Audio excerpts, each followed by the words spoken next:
So, welcome to our channel Portal to Study. So, welcome back students. So, today we'll discuss some questions on second chapter of the given question bank, that is mechanical properties of fluids. So, we'll discuss today the MCQs, VSA and SA1. Right. So, let us get through the MCQs. The first MCQ is an insect moves over the surface of water because of. मतलब अगर कोई example हम लेते हैं कि एंट है, एंट पानी के ऊपर चल रही है, तो वो क्यों चल रही है? क्यों? Because the surface of water is acting as a stretched membrane और अ स्ट्रेच्ड क्लॉथ. मतलब वो पानी की जो सर्फेस है वो एक खींचे हुए कपड़े की तरह एक्ट कर रही है, तो वो कपड़े के ऊपर तो एंट चल सकती है. तो सेम वही प्रॉपर्टी यहाँ पर पानी का सर्फेस कर रही है. क्यों? Because of surface tension. इसका हम डिटेल एक्सप्लेनेशन सेकेंड लेक्चर के एक डेरिवेशन है, वो डेरिवेशन में आपको डिटेल एक्सप्लेनेशन मिल जाएगा. इसका अभी के लिए इतना काफी है. So the answer here will be surface tension. Right. So the second MCQ is the water droplets are spherical in free fall due to. For example, in rainy season the water drops are falling, so they are of spherical shape. So why? Because of surface tension. Again the same reason. अब क्यों ऐसे? क्योंकि जब भी एक spherical surface में water molecule होता है या फिर water droplet spherical shape का होता है,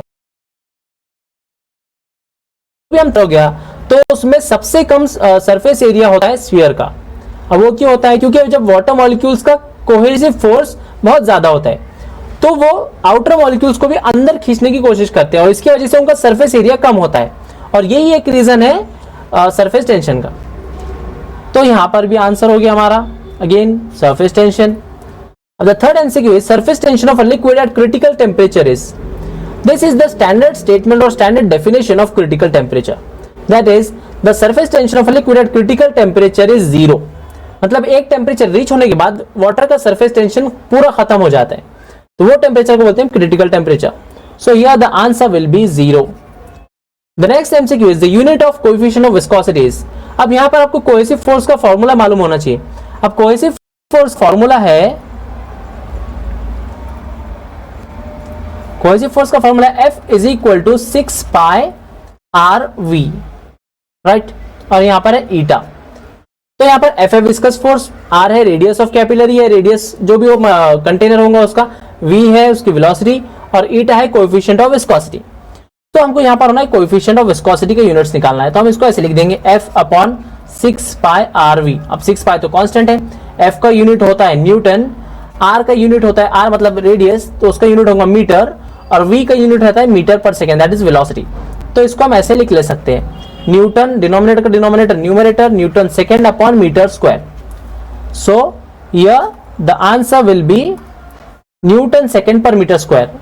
सो here is newton second per metre square. This is the right answer. So let's get on to the next MCQ. So this is a numerical now. The two capillary tubes of radii 0.6 cm and 0.3 cm are dipped in the same liquid. The ratio of the heights to which the liquid will rise in the tubes is. मतलब दो हमने capillary tubes लिए, दोनों का radius दिया हुआ है, वो दोनों को एक ही लिक्विड में डिप किए. अब वो डिप करने के बाद वो कैपिलरी ट्यूब में वाटर कितना हाइट तक जा रहा है, तो उनका रेशियो निकालना है हमको. तो इसके लिए हमको सरफेस टेंशन का फॉर्मूला जो है वो मालूम होना चाहिए. वो फॉर्मूला है T is equal to H rho g R upon 2 cos theta. इसको ये हम चेंज थोड़ा करके ऐसे लिख सकते हैं H के फॉर्म में, H is equal to 2T cos theta upon R rho g. अब यहां पर हम ये देख सकते हैं, हम क्या देख सकते हैं, हम ये देख सकते हैं यहां पर कि अब टेंशन एक ही लिक्विड है तो टेंशन तो दोनों में सेम होगा. cos theta liquid same reason, same liquid है तो दोनों कैपिलरी पे एंगल भी सेम होगा. सो R यहां पर चेंज है रेडियस दोनों का. अब रो मतलब density of liquid, density of liquid भी क्योंकि लिक्विड सेम है तो उनकी डेंसिटी सेम होंगी, और G है एक्सेलरेशन ड्यू टू ग्रेविटी, वो तो कांस्टेंट है. अब हमारे पास क्या आ गया फिर, कांस्टेंट के अलावा क्या बचा, H और R. So we can conclude from here that H is inversely proportional to R, right? So what will be H1 upon H2? H1 upon H2 will be R2 upon R1, right? अब यहाँ पर हमारा R1 ये है और R2 ये है, तो अब हम लिख देंगे इसको 0.3 upon 0.6. अब ये पॉइंट तो हट गया, 3 1 जा 3 2 जा, तो इसका आंसर हो गया 1:2. Right. So the next MCQ is the energy stored in a soap bubble of diameter 6 cm and tension 0.04 Newton per meter is nearly. whenever we blow a bubble, we apply some or we give some energy to that bubble. Now that energy is stored in that soap bubble. So what will be the formula? जब ये हम bubble blow करते हैं तो हम energy देते हैं उसको, एनर्जी उसमें फॉर्म में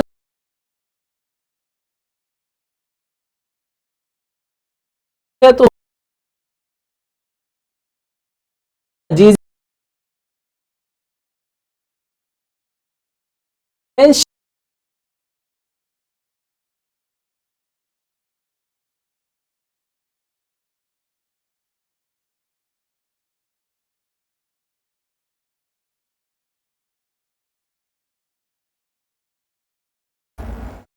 this is the bubble. So it will have two surface areas, the surface area of the inner side and the surface area of the outer side. ऐसे उसके दो सरफेस एरिया हो गए. तो हमारे पास सरफेस एरिया ऑफ स्फीयर का formula है 2 पाई are square. तो इसको हम 2 से क्यों मल्टीप्लाई कर रहे हैं? क्योंकि उसके दो सरफेस एरिया है और टेंशन तो एज इट इज 0.04. अब हम इसको जब वैल्यूज पुट कर देंगे यहाँ पे 0.04 इंटू 2 इंटू 3.14 इंटू आर कितना दिया हुआ है 6 सेंटीमीटर. तो उसको मीटर में कन्वर्ट किया तो 6 इंटू 10⁻², उसका स्क्वायर इंटू 2, ये 2. तो ये आप अगर सॉल्व करेंगे तो इसका आंसर आएगा 0.9 into 10⁻³ joule. Right. So the next MCQ is 2 stones with radii 1:2 fall from a great height through atmosphere. So the terminal velocities are in the ratio. तो इसके लिए आपको टर्मिनल वेलोसिटी का फॉर्मूला मालूम होना चाहिए और टर्मिनल वेलोसिटीज का फॉर्मूला है 2/9 r² ρ माइनस सिग्मा g.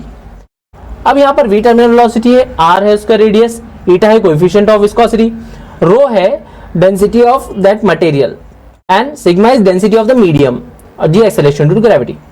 अब यहाँ पर हम बोल रहे हैं कि 2 stones सेम स्टोन्स, तो उनका दोनों का डेंसिटी सेम हो गया with a great height through atmosphere. Atmosphere मतलब मटेरियल मीडियम भी सेम हो गया. The terminal velocities and the ratio. अब ये दोनों ये सब तो कांस्टेंट हो गया, कोएफिशिएंट ऑफ विस्कोसिटी भी कांस्टेंट है क्योंकि सेम मीडियम है, 2/9 भी कांस्टेंट. तो बचा क्या v और r स्क्वायर. तो यहाँ पर हम बोल सकते हैं कि v directly proportional to r square. Right. So what will be the ratio v1 upon v2? v1 upon v2 will be equal to r1 upon r2 whole square.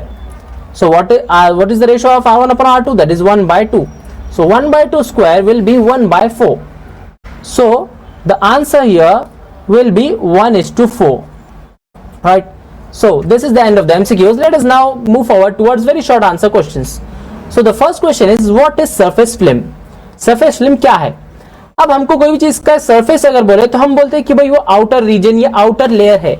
अब सरफेस फिल्म मतलब क्या? सरफेस फिल्म मतलब कोई भी liquid है तो उसका upper surface मतलब सरफेस लेयर और लेयर की कुछ ना कुछ थिकनेस होती है.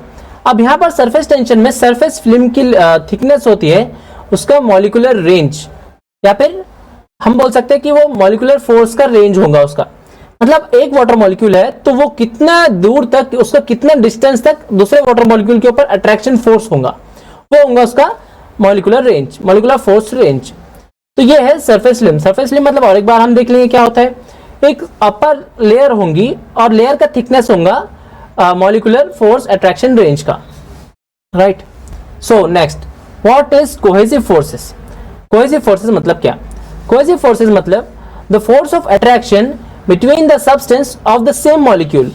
मतलब एक कंटेनर में अगर वाटर हमें ये कुछ हाफ लीटर या 1 लीटर, तो उसमें एक वाटर मॉलिक्यूल का दूसरे वाटर मॉलिक्यूल से जो अट्रैक्टिव फोर्स होगा वो है वो force of cohesion.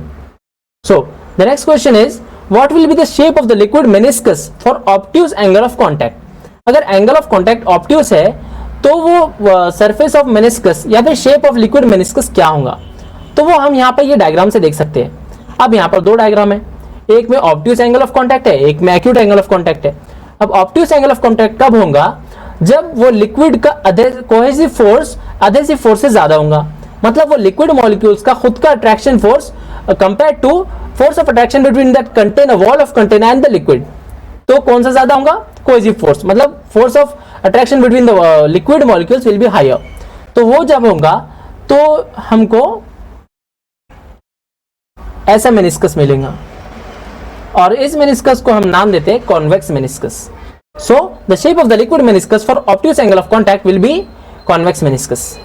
So the next question is, what is the net weight of the body when it falls with terminal velocity through a viscous medium? मतलब एक बॉडी जब भी फॉल हो रही है उसके टर्मिनल वेलोसिटी से, तो उसका वेट कितना होगा? So we can see from the picture that a diver is diving from the plane, right, he is air diving. So पहले यहाँ पर जब वो डाइव करेगा तो उस पर एक ही फोर्स एक्ट होगा जो है उसका वेट, राइट. तो यहाँ पर वेट है उसका mg, तो फोर्स होगा यहाँ पर F is equal to ma, right. तो यहाँ पर फोर्स एक्ट हो रहा है उसका, तो एक ही फोर्स है इसलिए वो मैक्सिमम एक्सेलरेशन पॉइंट होगा उसका. अब जैसे जैसे वो नीचे आएगा तो अगर सरफेस विस्कस है, मतलब एयर का भी थोड़ा बहुत विस्कोसिटी होता है, तो वो उसको अपथ्रस्ट फोर्स देगा, राइट. मतलब वो नीचे जो बॉडी आ रही है उसको थोड़ा अपोजिट फोर्स देंगे, या फिर उसको हम बोल सकते हैं ड्रैग फोर्स. अब यहाँ पर ये ड्रैग फोर्स भी एक्ट हो रहा है, तो जैसे जैसे वो स्पीड से नीचे आएगा ड्रैग फोर्स भी बढ़ता जाएगा. अब एक पॉइंट ऐसा आएगा कि ये ड्रैग फोर्स और weight force due to weight, ये दोनों भी इक्वल हो जाएंगे. अब ये दोनों जब इक्वल हो जाएंगे तो ये दोनों फोर्स एक दूसरे को कैंसिल कर देंगे. अब फोर्स कैंसिल कर देंगे मतलब वो एक्सेलरेशन वहां पर जीरो हो जाएगा. एक्सेलरेशन जीरो मतलब वो कांस्टेंट वेलोसिटी से आएगा वो पॉइंट के बाद. अब एक्सेलरेशन जीरो मतलब यहाँ पर upper force is equal to downward force हो गया, तो मास का जो वेट था वो वेट फोर्स कैंसिल हो गया अपर फोर्स से. अब वेट फोर्स कैंसिल हो गया मतलब वो weight force due to weight हो गया जीरो. यहाँ पर the net weight of the body when it falls with terminal velocity through a viscous medium will be zero. So let us move on to the next question. Now it is a numerical. A square metal plate of area 100 cm square moves parallel to another plate with a velocity of 10 cm per second, and both plates are immersed in water. If the viscous force is 209 and viscosity of water is 0.01 points, what is the distance between them? अब यहाँ पर हमको दिया है कि दो metal square plates है, दोनों का एरिया 100 सेंटीमीटर स्क्वायर है, और एक मेटल प्लेट दूसरे मेटल प्लेट से 10 सेंटीमीटर पर सेकंड की स्पीड में चल रहा है, और दोनों पानी में है, और विस्कस फोर्स ये वो थोड़ा डिटेल्स दिया है. तो हम पहले सबसे पहले न्यूमेरिकल का हमारे पास आइडिया ये होता है कि गिवन डेटा लिख ले. तो गिवन डेटा क्या है हमारे पास? एरिया ऑफ प्लेट दिया हुआ है 100 सेंटीमीटर स्क्वायर, उसके बाद हमारे पास वेलोसिटी दी हुई है dv, उसके बाद हमारे पास विस्कस फोर्स दिया है 209, उसके बाद हमारे पास विस्कोसिटी दिया है, और हमको निकालना है distance between them, that will be difference of the distances, so that will be dx, right. So या the formula of we know that the formula of surface tension or force viscous force is F is equal to eta a dv by dx. This is the formula. कुछ नहीं, अब यहाँ पर dx की value निकालना है हमको, तो हम फॉर्मूला को थोड़ा चेंज कर लेंगे dx अपने हिसाब से. तो यहाँ पर ये हो गया dx. अब यहाँ पर कुछ नहीं, बस वैल्यूज पुट कर देना है हमको. तो हम eta की वैल्यू है 0.01, एरिया है 100, dv है 10 और f है 200, राइट. तो हम यहाँ पर ये वैल्यूज पुट कर देंगे और हमारे पास आंसर आ जाएगा 0.05 सेंटीमीटर. बेसिक कैलकुलेशंस है इसमें, बस ज्यादा कुछ नहीं है. तो ये हमारा आ गया 0.05. अब यहाँ पर एक बात ये है कि हमने यूनिट्स कन्वर्ट क्यों नहीं की, ये सेंटीमीटर स्क्वायर, सेंटीमीटर पर सेकेंड, डाइन, पॉइस, तो ये सब सीजीएस यूनिट्स है, इसलिए हमने कन्वर्ट नहीं की, क्योंकि हमारा आंसर भी सीजीएस यूनिट्स में आएगा. जैसा लेंथ का सीजीएस यूनिट है सेंटीमीटर, तो हमारा आंसर भी इसलिए सेंटीमीटर में आया, तो इसलिए यहाँ पर यूनिट्स कन्वर्जन की जरूरत नहीं पड़ी. So let us move on to the next question. The next question is the relative velocity between two parallel layers of water is 8 cm per second. मतलब दो parallel layers है तो उनकी relative velocity, मतलब एक अगर 10 velocity से 10 cm per second से जा रहा है तो दूसरा जाएगा 18 cm per second, तो ये उनकी relative velocity होगी. And perpendicular distance between them is 0.1 cm. अगर ये दो लेयर है तो दोनों का बीच में का डिस्टेंस 0.1 cm है, तो velocity gradient निकालना है. तो इसमें ये तो सबसे इजी क्वेश्चन हो गया. ये हमको रिलेटिव वेलोसिटी दिया है, मतलब ये हमको dv की वैल्यू दिया है 8 सेंटीमीटर पर सेकंड, और परपेंडिकुलर डिस्टेंस मतलब dx दिया है. तो हमारे पास वेलोसिटी ग्रेडियंट का फॉर्मूला है dv by dx. ये गिवन डेटा हमने लिख लिया. वेलोसिटी ग्रेडियंट का फॉर्मूला dv by dx, कुछ नहीं, बस इसमें 8/0.1 दैट विल बी 80 पर सेकंड वेलोसिटी ग्रेडियंट, ये हमारा आ गया. So let us move on to the next question. The next numerical is water rises to a height of 20 millimetre in a capillary tube. If the radius is made 1/3 of the previous value, to what height the water now will rise in the tube?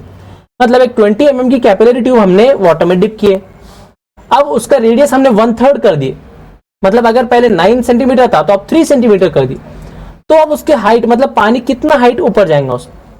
तो वही basic हमारे पास यहाँ पे surface tension का formula है. पहले given data लिख लेंगे हम. तो h1 है 20 मिलीमीटर मतलब 20 × 10⁻³ मीटर, राइट. अब यहाँ पर हमारे पास R2 मतलब R2 कितना कर दिए, इसको हमने 1/3 कर दिए, तो R2 will be 1/3 of R1। अब H2 मतलब हाइट, टोटल हाइट कहाँ तक है वो निकालना है। अब वही बेसिक टेंशन का फॉर्मूला हमने यहाँ पे अप्लाई किए, फिर से जैसे हमने एमसीक्यूज में किए थे वैसे ही करना है। यहाँ पर H is inversely proportional to R, right. तो अब यहाँ पे हमने वही लिखा फिर से, तो H1/H2 होगा R2/R1। अब यहाँ पर हम वैल्यू बस पुट कर देंगे, R2/R1 मतलब R1/R2 था 1/3, तो R2/R1 हो जाएगा 3, तो H2 is equal to 3H1। अब H1 कितना था 20 mm, तो 3 into 20 mm will be 60 mm। तो हमारा आंसर यह है कि the water will rise in the tube till 60 mm। So let us get on to the next question. So now here we start the very short answer questions. So the first question here is state the properties of an ideal fluid. Ideal fluid की properties क्या है? अब ideal fluid के basic 4 properties है। तो the first property is it is incompressible, that is its density is constant। जैसा कि आप ये इमेज में देख सकते हैं, यहाँ पर compressibility जो बता रहा है, मतलब एक कंटेनर में आपने वो लिक्विड लिए जो है आइडियल लिक्विड, और उसको आप कंप्रेस करना चाहें तो वो कंप्रेस नहीं होगा, ये उसकी प्रॉपर्टी है।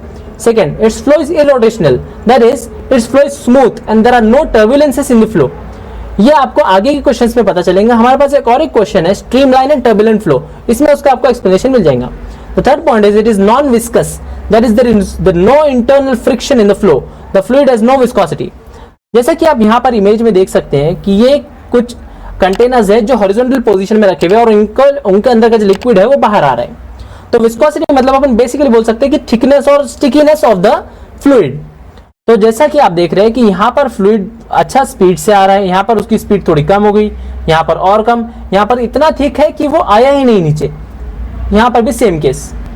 तो हमारे जो आइडियल फ्लूइड होगा उसकी विस्कोसिटी 0 होगी, मतलब वो फ्लो होता ही रहेगा, वो रुकेगा नहीं। And the fourth point is it's flow is steady, that means its velocity at each point is constant in time. जैसे कि हम एक flow water flow through a pipe consider किए, ये एक पाइप है और इसमें वाटर फ्लो हो रहा है, तो वाटर फ्लो की अगर कांस्टेंट वेलोसिटी से पानी मूव हो रहा है तो उसका यहाँ पर भी वेलोसिटी सेम होगा, ये पॉइंट पे भी वाटर मॉलिक्यूल का वेलोसिटी सेम होगा। तो ये है इट्स फ्लो स्टडी का मतलब। So this is the first question. So let us move on to the next question. So the next question is compare streamline flow and turbulent flow. ये आप सिर्फ ये एनिमेशन को याद रखिए तो आपको ये पॉइंट्स ऑटोमेटिकली आ जाएंगे। अब इसमें क्या दिख रहा है आपको लैमिनार फ्लो में कि कुछ एक स्ट्रेट लाइंस की तरह लिक्विड फ्लो हो रहा है, तो मतलब उसको हम अगर वर्ड्स में पुट कर दिए तो वो आएंगे the smooth streamline flow is the smooth flow of liquid with velocity smaller than certain critical velocity, मतलब कुछ तो वेलोसिटी से वो मूव होगा और उसकी एक सर्टेन मैक्सिमम वेलोसिटी से कम होंगी। इज कॉल्ड स्ट्रीमलाइन फ्लो और laminar flow of liquid, right. अब टर्बुलेंट फ्लो आपको क्या दिख रहा है यहाँ पे, टर्बुलेंट फ्लो दिख रहा है कि अगर मतलब ऐसा लग रहा है कि उसमें कुछ स्पीड ब्रेकर है, तो टर्बुलेंट फ्लो क्या है, this is the irregular and unsteady flow of a liquid when its velocity increases beyond critical velocity is called turbulent flow. अब यहाँ पर सेकंड पॉइंट क्या है, in a streamline flow the velocity of fluid at a given point is always constant. जैसे कि आप यहाँ पर देख सकते हैं कंटिन्यूअस एक ही वेलोसिटी में फ्लूइड मॉलिक्यूल्स मूव हो रहे हैं, तो मतलब उनकी वेलोसिटी है कांस्टेंट। अब टर्बुलेंट फ्लो में आप जैसे देख सकते हैं कि कभी वेलोसिटी ज्यादा है कभी वेलोसिटी कम है, तो in a turbulent flow the velocity of fluid at any point does not remain constant. The third point is two streamlines never intersect, they are always parallel. जैसे कि आप यहाँ पे देख रहे होंगे कि ये लाइंस जो मूव हो रहे हैं ये इंटरसेक्ट नहीं हो रहे कभी भी, तो ये लाइंस पैरेलल है एक दूसरे के। और टर्बुलेंट फ्लो में यहाँ पर जैसे आप देखेंगे कि ये कभी ऊपर कभी नीचे, तो दूसरे भी लाइंस इसमें इंटरसेक्ट हो रहे हैं। तो in a turbulent flow at some points the fluid may have rotational motion and gives rise to eddies. The fourth point is the streamline flow over a plane surface can be assumed to be divided into number of plane layers. In a flow of liquid through a pipe of uniform cross sectional area, all the streamlines will be parallel to the axis of the tube. इसका मतलब ये है कि अगर एक pipe में से एक स्ट्रीमलाइन फ्लो हो रहा है, मतलब क्या हो रहा है कि हर पार्टिकल फ्लूइड का पैरेलली मूव हो रहा है। अब पैरेलली मूव हो रहा है तो मतलब consider it as a layer, we consider it as a layer. So layer by layer constant velocity से मूवमेंट हो रहा है। और टर्बुलेंट फ्लो में the flow tube loses its order and particles move in random direction. अब जैसा यहाँ पर कभी ना कभी, जैसा मैंने बोला कि एग्जांपल स्पीड ब्रेकर आ गया ऐसा लग रहा है, तो वो मॉलिक्यूल्स वाटर मॉलिक्यूल्स कभी कभी रोटेशनल मोशन भी परफॉर्म कर सकते हैं या फिर उनका डायरेक्शन थोड़ा चेंज भी हो सकता है। So these are the comparison between the streamline flow and the turbulent flow. So let us get on to the next question. So the next question is define surface tension and angle of contact. Surface tension क्या है और angle of contact क्या है? सो ये definition आपके text book में as it is दिया हुआ है। So the surface tension T is defined as the tangential force acting per unit length on both sides of the imaginary line on the free surface of liquid. मतलब अगर एक ये container है, container में ये लिक्विड है कुछ, right. अब ये लिक्विड का हमने सरफेस कंसीडर किए, तो ये सरफेस पे परपेंडिकुलरली कुछ फोर्स एक्ट होगा, राइट। तो ये force acting per unit length को हम बोलते हैं सरफेस टेंशन। और सरफेस टेंशन का यूनिट क्या होगा? टेंशन। यहाँ पर सरफेस टेंशन का फॉर्मूला F/L, मतलब force per unit length. Force का यूनिट होता है न्यूटन और लेंथ का मीटर, तो इसका यूनिट हो जाएगा न्यूटन पर मीटर। और न्यूटन पर मीटर के डायमेंशन आप लोग निकाल सकते हैं कि m1 L0 T-2। So this is the definition of surface tension. Now let us look at the definition of angle of contact. So the angle of contact theta between a liquid and solid surface. कभी भी ये याद रखना है कि angle of contact किसके बीच में होगा? लिक्विड और सॉलिड सरफेस के बीच में। So it is defined as the angle between the tangents drawn to the free surface of the liquid and surface of solid at the point of contact measured within the liquid. अगर ये capillary tube हमने इसको consider किए, ये capillary tube है, तो अब वो डिपेंड होता है फ्लूइड पे कि वो फ्लूइड या वो लिक्विड ऑब्ट्यूस एंगल बनाता है या एक्यूट एंगल बनाता है उसके साथ। तो यहां पर एक है, हम कंसीडर किए कि वो एक्यूट एंगल बना रहा है, ये है theta. So this is the angle of contact. हम basically angle of contact normal भाषा में बोल सकते हैं कि जहां पे वो वाटर मॉलिक्यूल का और कैपिलरी ट्यूब का कॉन्टैक्ट हो रहा है वो एंगल। तो यहां पर ये हो गया एंगल ऑफ कॉन्टैक्ट। जो हम यहां से देख सकते हैं इसका एग्जाम्पल, ये angle of contact acute angle है, ये लिक्विड मॉलिक्यूल का एंगल ऑफ कॉन्टैक्ट 90 डिग्री है, और ये मॉलिक्यूल का एंगल ऑफ कॉन्टैक्ट है ऑब्ट्यूस एंगल। सो अगर ये एंगल ऑफ कॉन्टैक्ट के बेस पे देखें तो हम इसको बोल सकते हैं कि ये हाइड्रोफिलिक है, मतलब गुड वेटिंग एजेंट है। मतलब जो हम कैपिलरी ट्यूब इंसर्ट करेंगे वो गीली हो जाएंगी वो फ्लूइड से। अब ये theta is equal to 90 degree बताया हुआ है, और ये है नेग्लिजिबल वेटिंग। नेग्लिजिबल वेटिंग मतलब वो फ्लूइड से हमारी कैपिलरी ट्यूब वेट नहीं होंगी। जैसा है फॉर एग्जांपल मर्क्यूरी का, मर्क्यूरी में हम अगर ट्यूब निकाल के उसमें डिप करके निकाले तो वो ट्यूब मर्क्यूरी उस पर नहीं लगता। सो let us get on the next question. The next question is calculate the rise of water inside a clean glass capillary tube of radius 0.1 millimetre when immersed in water of surface tension 7 into 10⁻² Newton per meter. The angle of contact between water and glass is 0 and the density of water is 1000 kg per meter cube and G, the value of G is given. अब यहाँ पर rise of water inside the clean capillary tube मतलब H निकालना है, और हमारे पास basic हमको surface tension का फॉर्मूला तो पता ही है। पहले हम गिवन डेटा लिख लेंगे जो जो गिवन है।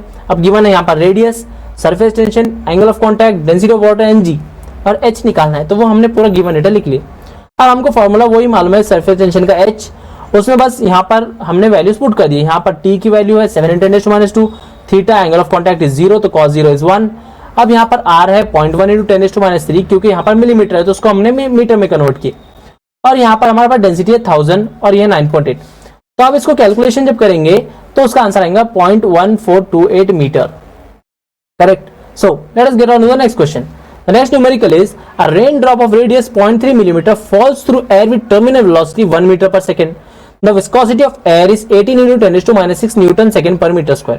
Find the viscous force on the raindrop. तो यहाँ पर आपको पहले गिवन डेटा लिखना है, फिर आपको विस्कस फोर्स का फॉर्मूला पता होना चाहिए। विस्कस फोर्स का formula F = 6 pi RV into eta। तो F = 6 pi eta RV, right. कुछ नहीं, बस यहाँ पे भी वैल्यू पुट करेंगे और आंसर निकाल लेंगे। तो यहाँ पर हमने वैल्यूज पुट कर दिया और हमारा आंसर आया 1.018 × 10⁻7 newton, right. So let us move on to the next numerical. Two soap bubbles have radius in the ratio 2:3. So compare the work done in blowing these bubbles. जैसा हमने यहाँ पर पिछले क्वेश्चंस में देखा है कि work done in the bubble is tension into change in the area. So यहाँ पर हम पहले गिवन डेटा लिख लेंगे, R1/R2 is 2/3, और हमको वर्क डन निकालना है, the ratio of work done between these two bubbles, so W1/W2. So we know that work done in blowing a soap bubble is given as W = 8 pi square RT. ये हमारे पास formula है। तो 8 pi square RT, 8 constant, pi square constant. अब अगर वो fluid same है तो उनका tension constant, so that will be equal to, यहाँ पर होगा R², 8 pi square R²T। So W is directly proportional to R², right. So यहाँ पर होगा W1/W2 will be R1/R2 whole square. ये होगा 2/3 का स्क्वायर, सो ये होगा 4:9। ये आगे W1/W2 का ratio. So let us move on to the next question. यहाँ पर आप वही कैलकुलेशन करके बताया हुआ है सिर्फ। यहाँ पर हमारे MCQs, शॉर्ट आंसर्स और वेरी शॉर्ट आंसर और शॉर्ट आंसर खत्म होते हैं. सो हमारे साथ बने रहिए, हम नेक्स्ट लेक्चर में इसका नेक्स्ट पार्ट इंट्रोड्यूस करेंगे. So like, share and subscribe this video to your friends and family. Thank you.